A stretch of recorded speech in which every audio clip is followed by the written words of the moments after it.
Alors nous sommes le 19 décembre 2018 et cette fois pour continuer les lectures de la Bible, je vais prendre cette 20e méditation et je prends l'Épître aux Éphésiens, chapitre 3.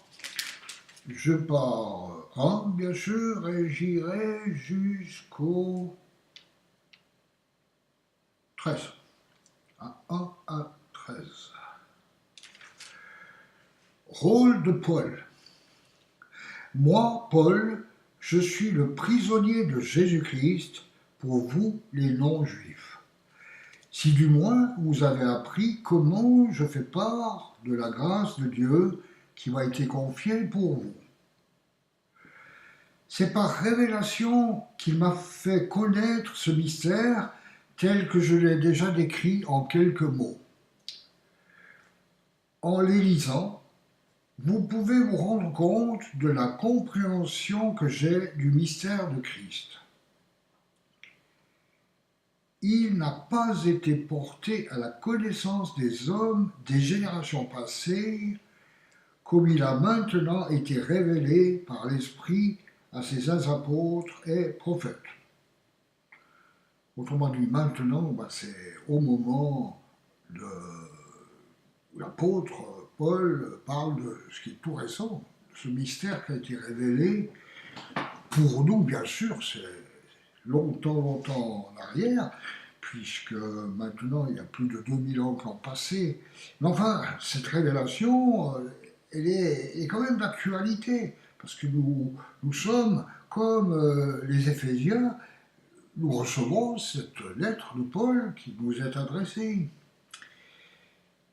Alors, ce mystère, c'est que les non-juifs sont co-héritiers des juifs, qu'ils forment un corps avec eux et participent à la même promesse de Dieu en Jésus-Christ par l'Évangile.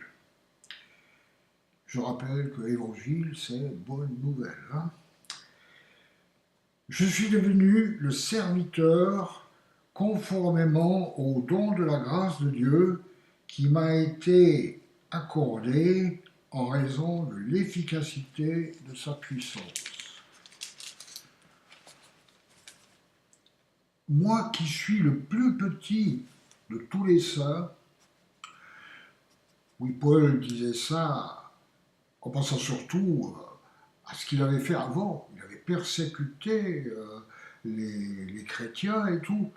C'est peut-être des raisons pour lesquelles il dit « moi je suis le plus petit », mais en même temps, c'est vrai que c'est une attitude que presque tous les chrétiens devraient avoir, de se considérer comme le plus petit, effectivement.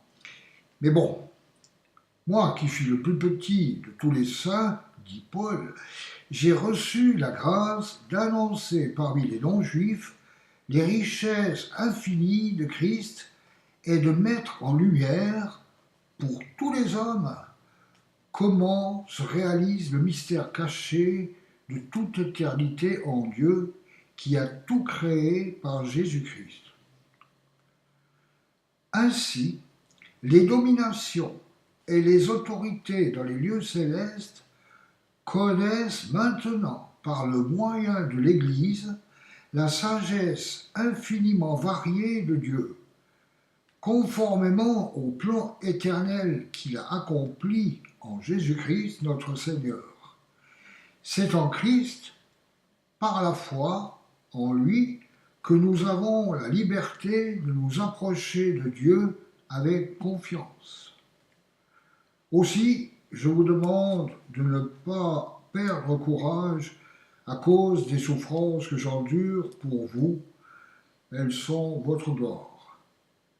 Oui, Paul subissait toutes sortes de souffrances, mais en fait, c'était toujours, il souffrait pour tous ceux à qui il annonçait l'Évangile. Voilà, nous sommes arrivés à ce verset 13. Vous voyez, moi je lis, je suis juste lecteur, si on veut, et puis je dis un peu ce que je retire, puisqu'évidemment je l'ai quand même lu avant de le lire ici. Et puis voilà, les jours passent, et puis c'était bon, c'était la suivante. Puis après, il y aura la prochaine. Logique. Au revoir.